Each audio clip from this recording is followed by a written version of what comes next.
Hey guys, thanks for watching. I'm Ellen, and this sequence is pretty much just something that's going to realign your entire lower portion of your legs. So if you've got tight calves, plantar fasciitis, if you're a runner, if you have poor balance, or if you're just in need of a little bit of grounding, this is going to be a great sequence for you. Real quick, I just wanted to say that if you're working on stretching or opening up a certain part of your body, usually it's not enough just to stretch that one thing. It's more important to kind of build the muscles around it, to kind of realign all the connecting parts. So that's kind of what we're going to be focusing on today. So let's get started.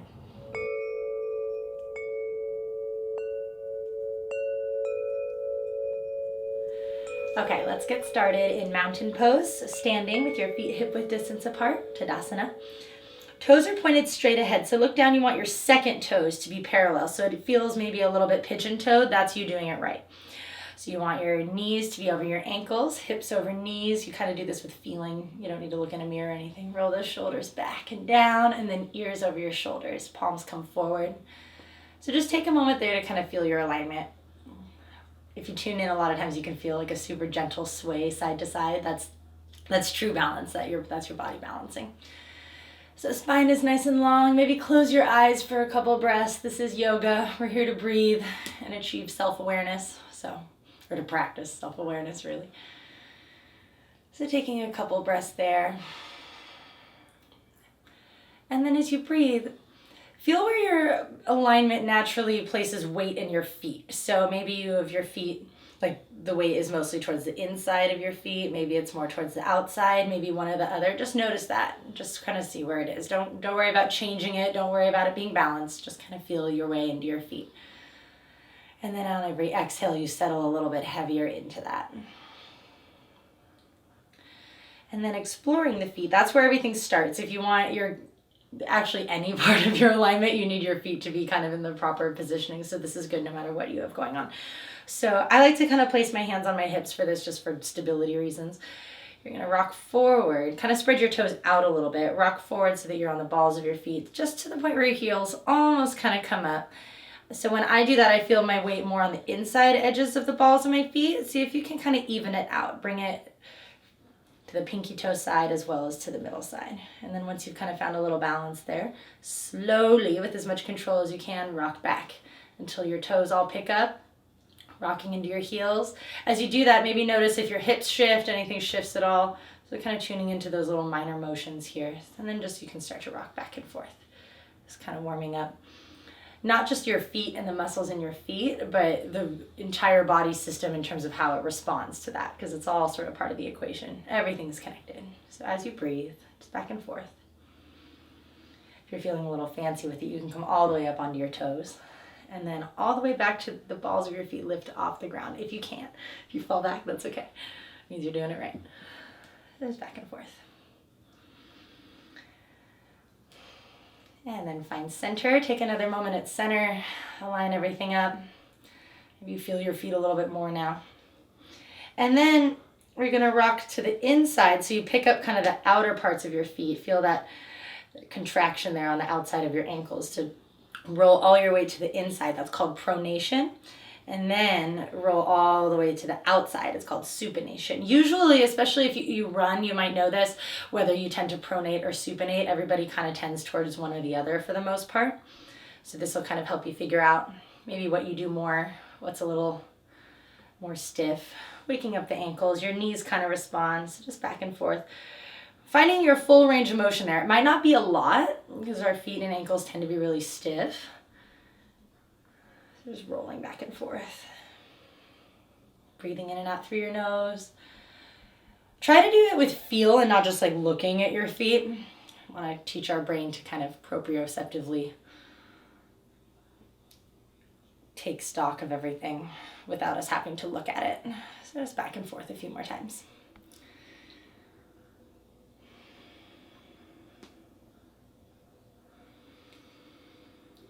Okay. And kind of shake that out. Find balance again, coming back to your still mountain pose, taking about 2 or 3 breaths here, just settling down into your feet. And this time actually consciously working on making things as even as you can. So even if you kind of naturally feel yourself leaning over to one side, see if you can find that sweet spot, that balancing point where all the energy is just right down through the middle of both of your feet, kind of right behind the ball of your foot, right about in there. And now that your feet are all nice and rooted down and warmed up, are all ready for balance. So lean all the way over onto your left foot and slowly bring your right leg up. So you want this to be all super strong, kind of mountain pose still exists on the left-hand side. So you're nice and upright and strong. If you can interlace your fingers underneath your leg. It's easier, it feels kind of like a heart opener stretch. If this makes you kind of have to do this sort of thing, then this is fine. Your leg is strong enough to hold it up, so it doesn't matter. You choose. And then we're going to take some nice big circles with that right foot, as big as we can. And so we feel this mostly in the ankle, but what this is also doing, it's actually realigning the way that your bones line up at your knee too. So it's really good. So circle both ways, maybe about 10 times or so. Stay strong through your standing leg, kind of contracting both your quad and your glute a little bit to stay nice and lifted. Checking in with where you have weight distribution in your feet. It might be a little bit towards midline now, which is fine because you're balancing.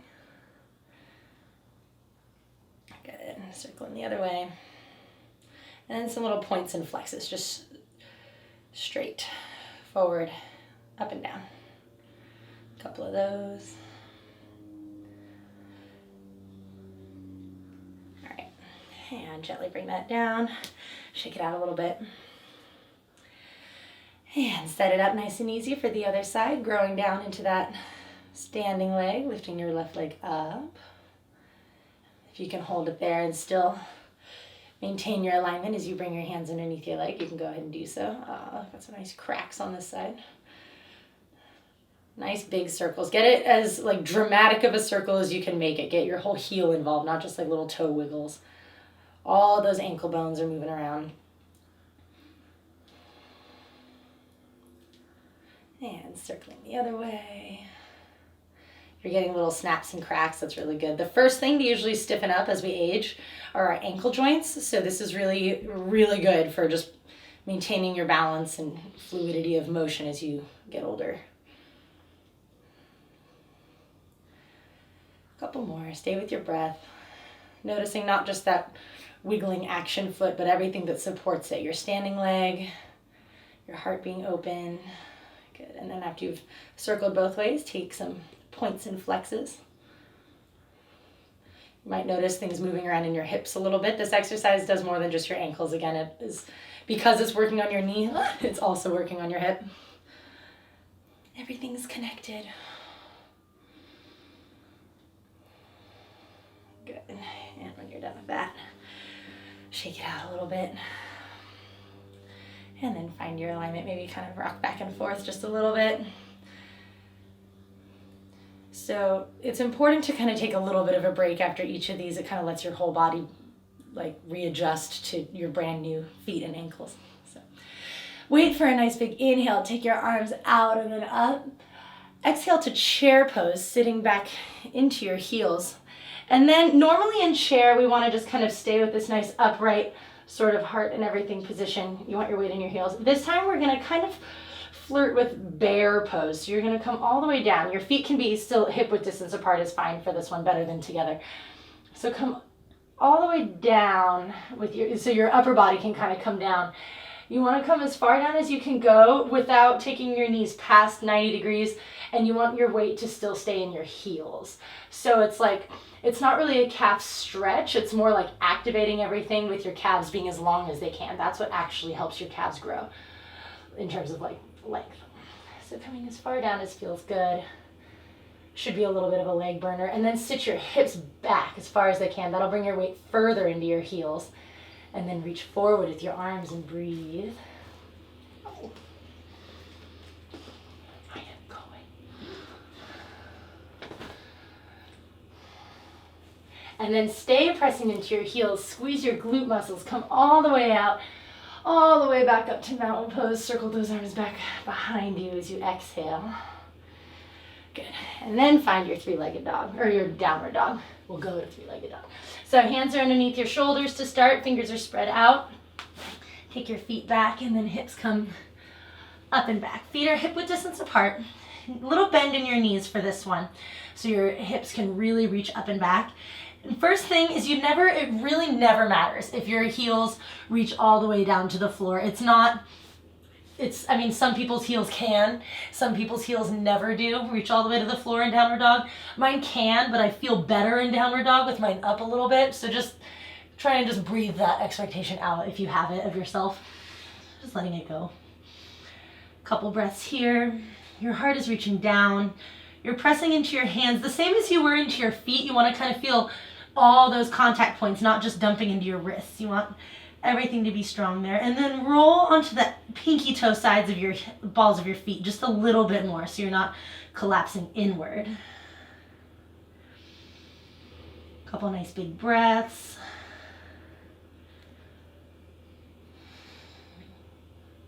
And then maybe move your left foot in just a hair, just like one toe's length so you have a little bit more stability. Wait for an inhale, keeping your toes pointed down. Take your right heel to the sky, coming into three-legged dog. So you want your hips to be square so they're not kind of coming out like so. It's better to not have your leg come up as far and to keep your hips where they are. It should feel like a little bit more of a calf and hamstring stretch on the left side. And you want to be squeezing that right thigh a little bit so those toes are still pointed towards your face. Your heel is flexed. Your ankle joint is flexed, your heel is reaching away. And then watch your left leg. So with me, mine kind of wants to sort of turn inward a little bit, so you kind of have to hold that leg nice and strong. So building that alignment there. A couple more breaths.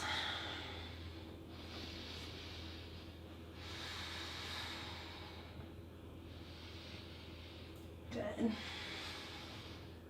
And then inhale, press up with that heel just a little bit more. Exhale, stay nice and strong in your belly as you bring that right foot all the way through between your hands. Your left knee can come down. And so for this one, because everything is on the ground, we can bring our knee in front of our ankle. A lot of times we kind of like to keep it at about 90 degrees, like if you're up in some sort of a high lunge. But for this one, it's okay. So what you want to do, you want to bring your knee so it's kind of right between your rib cage and your shoulder. I'll show you like this. So kind of about like so you can lean your body into it. And you want your back knee to be still at about hip width distance apart. And then keep this heel on the ground as much as you can. And then just sink forward. Let your body weight kind of help you. It should feel like a nice big stretch in your Achilles. If it hurts anywhere, then you can kind of come on out of it and adjust so it just feels like a good stretch. You want to feel the stretch kind of through your entire hip flexor and all of that here, but this little modification, for me at least, is like really yummy in the calves and Achilles. So you want to try and keep this on the ground. Keep your toes pointed straight ahead. Don't let it do anything kind of funny. Whenever we're working on opening up a certain part of the body, we really, really want to be very mindful of our alignment. Not just in that one certain part, but everything else. Because if you're creating change, you want your body to be able to support that change and not cause more injury. So once you've got a nice comfy spot, then you just breathe.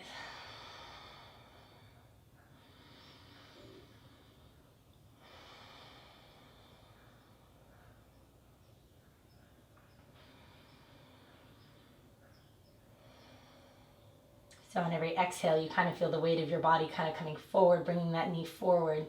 And you still are kind of feeling a little bit heavy through that back heel. My weight is more in the front part of my foot here, and that's okay, but I want my heel to be as close to the ground as possible. So come out of it a little bit if you feel that your heel is really lifting off and you're not feeling a stretch. Again, if it's a stretch, you can always kind of, I like to say, color outside the lines, make it work for you. Just make sure that your alignment is in a nice safe position, but we're all shaped a little bit differently, so it's okay if that looks a little different.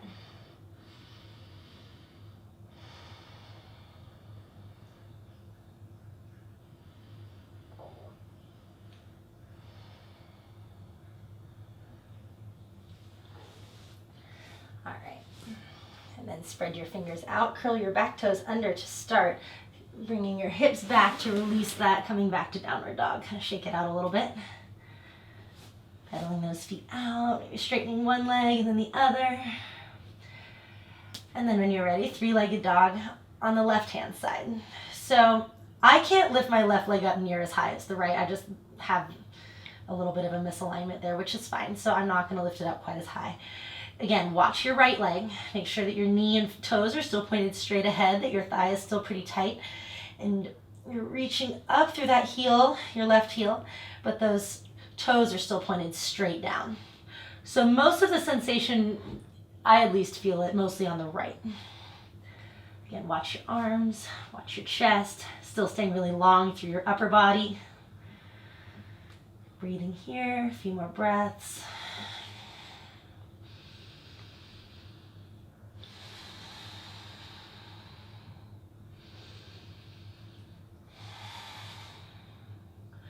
Big inhale, press up through that left heel a little bit more, maybe feel more of a stretch on the right, and then bring that foot through, lowering your right knee down. And then take the time to set it up on the side. It might be a little bit different, so watch your back leg first. Tuck that knee kind of in between your shoulder and your rib cage. And then once you've got a nice strong foundation, you can just lean into it and let it feel good.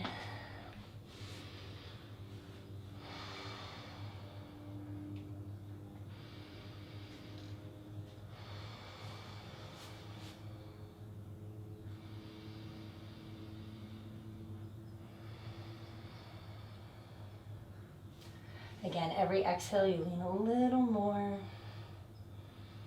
Not so much that it hurts. Checking your alignment on those toes so they're still pointed straight ahead.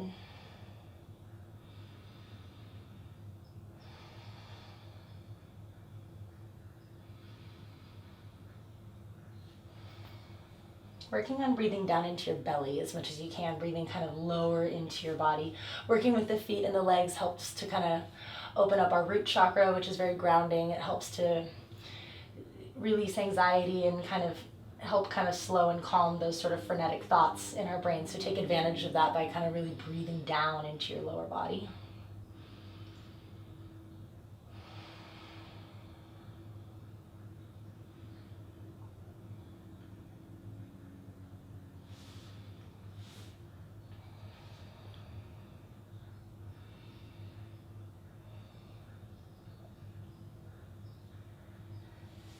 And when you're ready, help yourself on out of it the same way you kind of came in. First, bring those hips back, and then you can come on up, downward dog.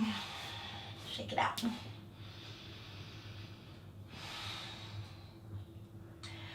So go ahead and inhale your right leg up. Same sort of thing. So those toes are pointed down. You feel a little stretch on the left. That's good.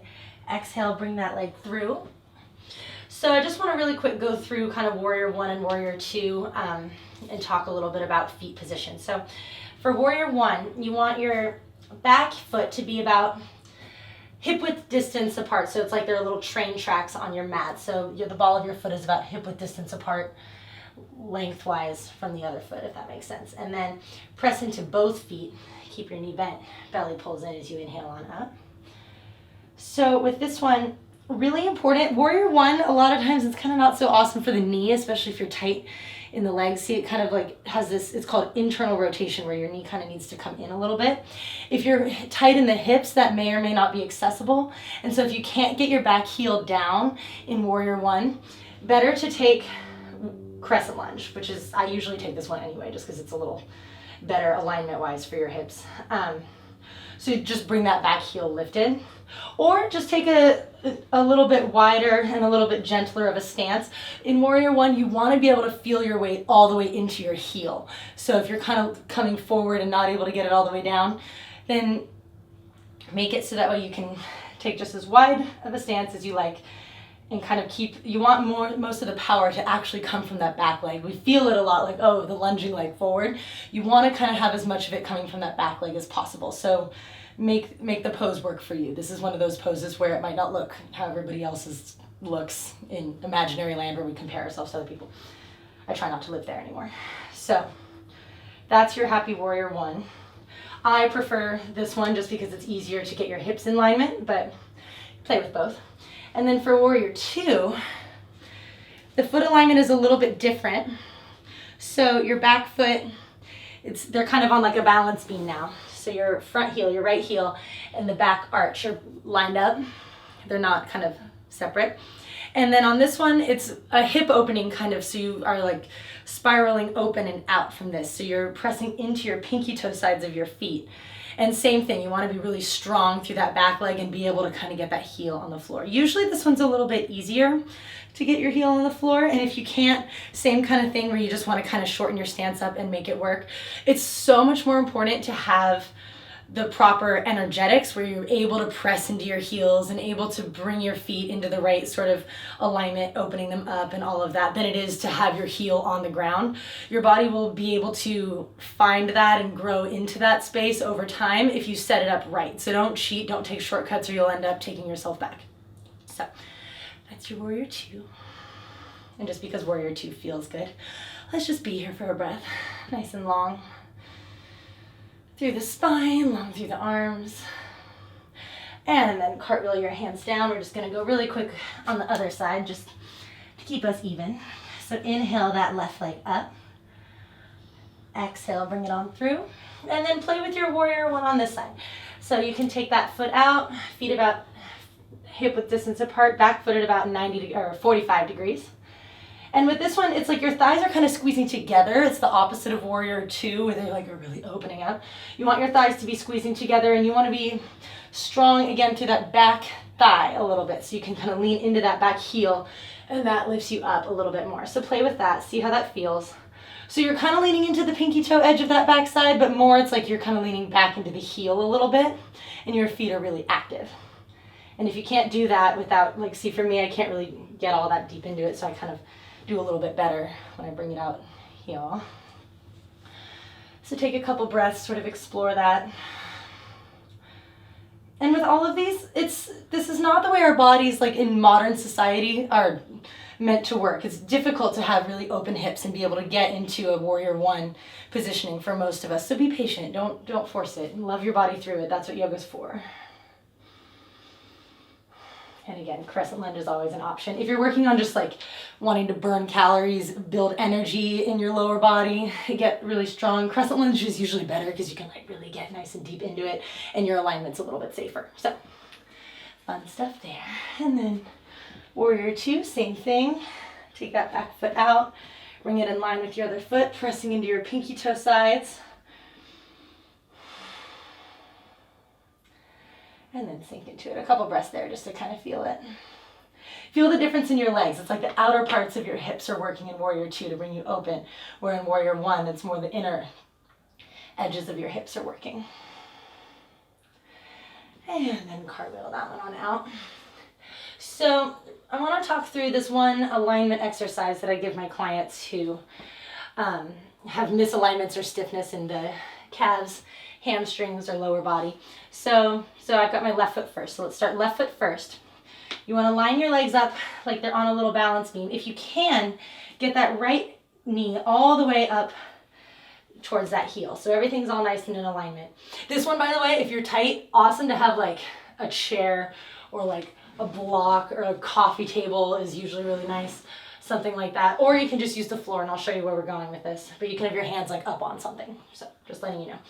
So hands are on the ground. Your back heel is kind of curled up to start. And then you just straighten both legs as far as they go, which may be all the way, and it may be just a little bit. If you're struggling here, have your hands like up on something. It makes it easier. What this does is this helps to lengthen out the hamstrings and all the attachments up in your hips that pull on the calves and pull on the ankles and everything, and it helps to kind of bring them into a little bit better alignment. This one's really good if you've got issues in warrior one. So stay there for a couple breaths. And never worry too much about getting your knees straight either in any pose. It's like the tissue on the back of your knees is kind of sensitive. It's easy to kind of overstretch a little bit, and that brings you out of a stable sort of place and makes you more vulnerable to injury. So it's better to have a little micro bend in your knees and just work on kind of length through the muscles. So I'm reaching out now with my tailbone, and my heart is kind of reaching down towards the floor more than I'm like, get straight, you know.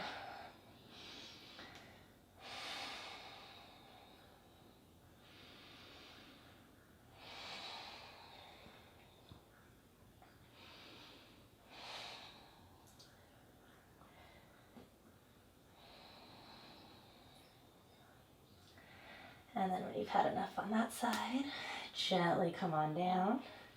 And then take it to the other side. So right foot forward. Get everything in alignment on your little balance beam here. Another modification too that I didn't show on the other side is you can bring that knee back a little further if you're super tight.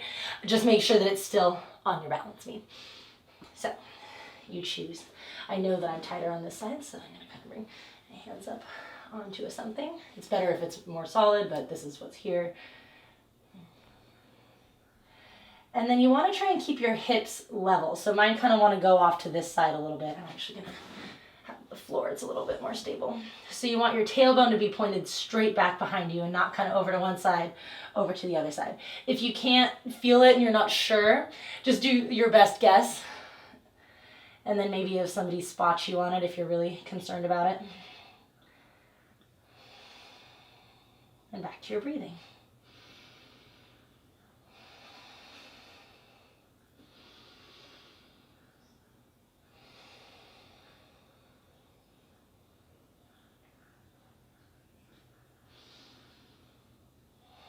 I don't even know if my hips are straight in this one. Are we straight? I guess it doesn't matter.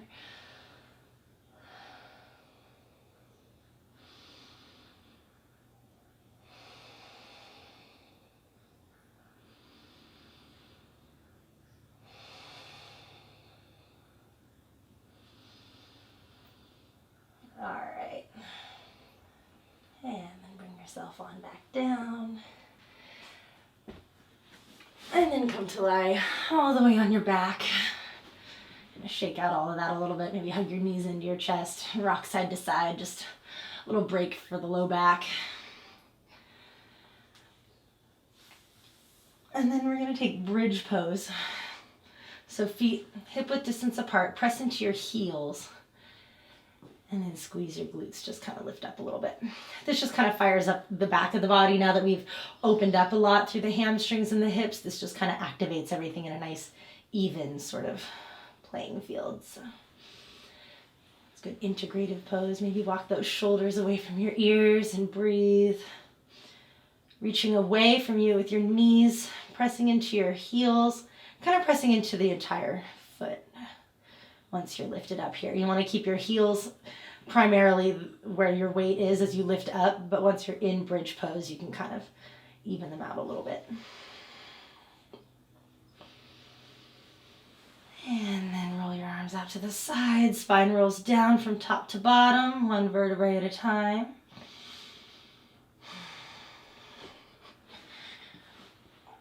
And I want to do one more round of foot circles, so go ahead and extend that left leg long. Bring that right knee in. It's the same as before, except now you're pressing against an imaginary floor on the left side, and you can kind of pull this knee in a little bit more so there's even more space at the top of your knee for things to move around. And then just take a couple each way. Just ironing out any last little bits of tightness that's ready to open up now after all of that. Just a couple each way, and then maybe some points and flexes. And then take that right leg up, stretch it out as far as it goes, kind of active through that leg. Again, not overstretching through the back of your knee. Arms come out to the side, and keep that leg as straight as is comfortable, and bring it all the way over into a nice big twist. And back to your breath. On every exhale, everything kind of settles down. No need to keep holding that alignment, pressing out through that heel. It's more just about relaxing now. And gratitude. You've done such good work. Completely remodeled your entire legs.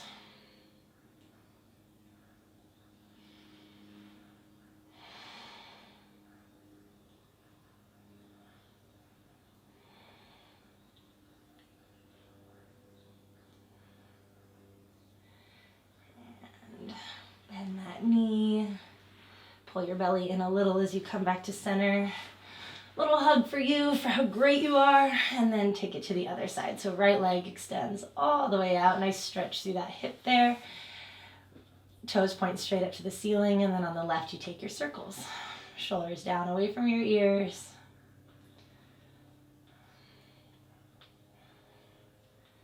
Circling the other way.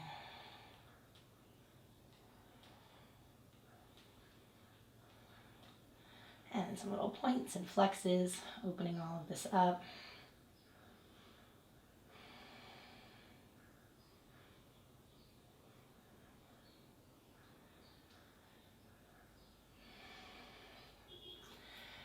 And then arms come out to the side, stretch that left leg up towards the ceiling, let it feel good. Little L stretch, so you're pressing out through both heels, creating lots of space.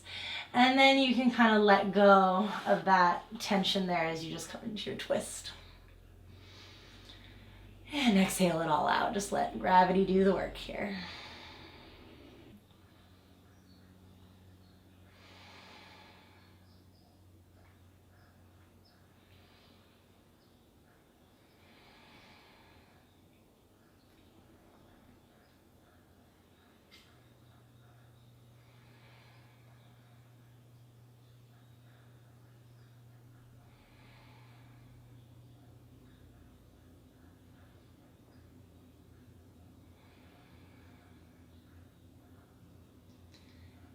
And then once you've had enough, bring that knee back over.